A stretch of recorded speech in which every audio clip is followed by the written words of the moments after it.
In this series of videos, we'll explore how to use Photoshop's adjustment layers to apply non-destructive editing techniques to photographs. If you'd like to follow along with this demo, you can go into the class folder, open up part 1 of this Photoshop Actions project, and open up the 5 demo images. If you have your own photograph, you can follow along with that as well. For this first demo, we will go over how to use adjustment layers to add or fix value in your pieces, so the contrast or the range of darks, midtones, and lights in your image. So first, the adjustment layers are located right here. If you can't, on the default setting in Photoshop. If you can't find them, you can always go to Window and then Adjustments and make sure that the checkbox is to the left of Adjustments. And in this video we'll talk about brightness, contrast, levels, and curves. Start with brightness and contrast because this is fairly straightforward. Whenever I click an adjustment layer, you'll notice that a new layer pops up in my layers panel. If you can't find the layers panel, you can press F7. And the adjustment layers are a great way to edit. I would recommend using them over going straight to your filter galleries or image adjustments here, because instead of adding it to your image and creating irreversible pixel changes with the adjustment layers, we are able to do things like drop the opacity, bring it back up, delete it, etc. So it doesn't hurt or change our original image. So here, this just ups the brightness of your photograph, so how much light is in it. If you have an underexposed photo, so maybe something that's not bright enough, you can bump this up. Contrast, you can accommodate for things like cloudy days where there's a lot of midtones but not a lot of darks and lights. Another important thing to look at is your histogram panel, and you can find that by going Window, Histogram, and make sure your checkbox is set. And these, especially with dealing with values in photographs, it's important to know how to read these. So when I slide this up and down, you notice that the histogram panel changes. And if I set this back to 0, we can see the original information mapped out in a graph. And if this over here, the left side, is 0% dark and this is 100% white, this graph here shows at which point the values are in my photograph. So here you can see that in my picture there's a lot of values between about 15 and 50%, so low to mid-tones, and not a bunch of really dark values and a few pretty light values, but it is heavily dominated by those low mid-tones. So seeing this, maybe I would want to bump the brightness up just a little bit. When you see lines in your histogram panel, that means that the pixels have been kind of grouped together due to these actions down here, and you start losing a little bit of visual information. Really, just make sure that you like what's happening in your photograph, and that's the most important thing. So maybe I would bump the contrast up a little bit and bring the brightness down. Just get it to how you like it. With each adjustment, ask yourself, does this look better than it did when I started? And I'll go over how to look at that in a few moments. To collapse this panel, I can click this button here. To see what my photograph looked like before I applied the change, you can uncheck the layer visibility. If I like what I did, but I don't like the intensity of it, I can always drop my opacity down a little bit. So that takes the change and drops the intensity of the change down.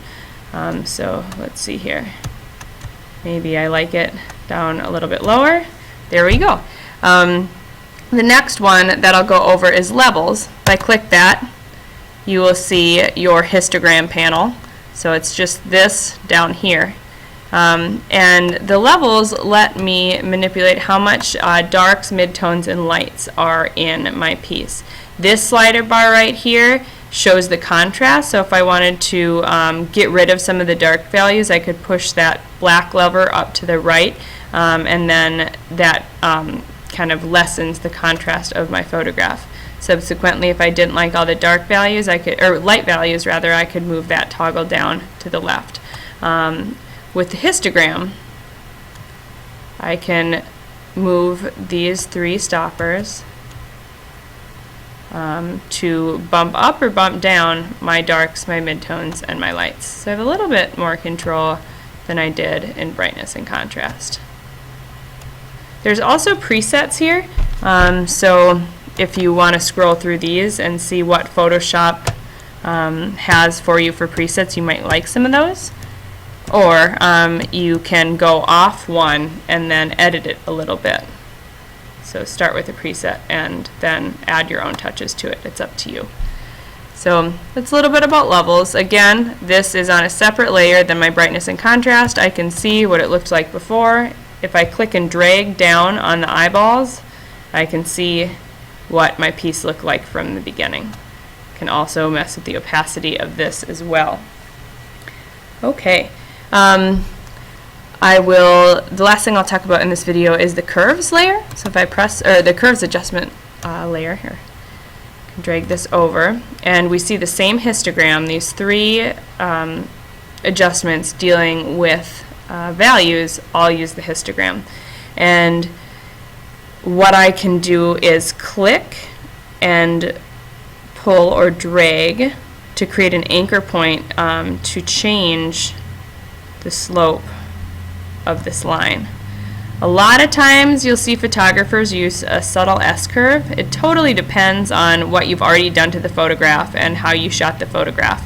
But if I were to get rid of these, just to see what my curves layer looks like without anything else, a subtle S-curve just brings out contrast and values desirably. I can, if I want to manipulate these anchor points, I can click and I can delete it if I want to, or I can click and use my arrow keys too if I don't want to use my mouse. I can add as many anchor points as I want to, and then that's going to change what my image is looking like. Another neat function found in the curves layer and the levels adjustment layer is the what is it called? The targeted adjustment. And if I click this little pointer finger, I can find values with my automatic eyedropper tool that shows up here. I can find dark values, medium values, and light values in my picture by clicking and holding.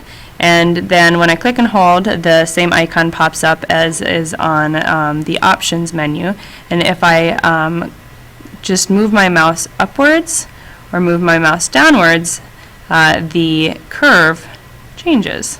So I can make S-curves or just adjust however I like to by sampling colors. As you can see, there's a circle over there on the top right showing me that this is a light value. I can bring that up with my mouse and then kind of make adjustments this way as well without having to click and drag over on the histogram panel. You can also, I'll put this back to default, you can also adjust, just like in the levels, the contrast, so you can bring up your darkest darks or bring down your lightest lights, and then you'll see that the curve gets a little bit steeper. So in a way you can kind of do what you can in the levels panel here. You can also go through and do this same process on the different color channels. So if I wanted to just manipulate my red values, I can click to bring up the red, mid-tone red. I can click to bring down the red if you want to bring out a certain color or get rid of a certain color in your piece. This is a good way to do it. So my light values, maybe I'd want to get the red out. If I press down, you see the light values getting a bit more blue and not red. You can do this for green and blue as well. That pretty much sums up the adjustment layers that speak to manipulating value. And stay tuned for some more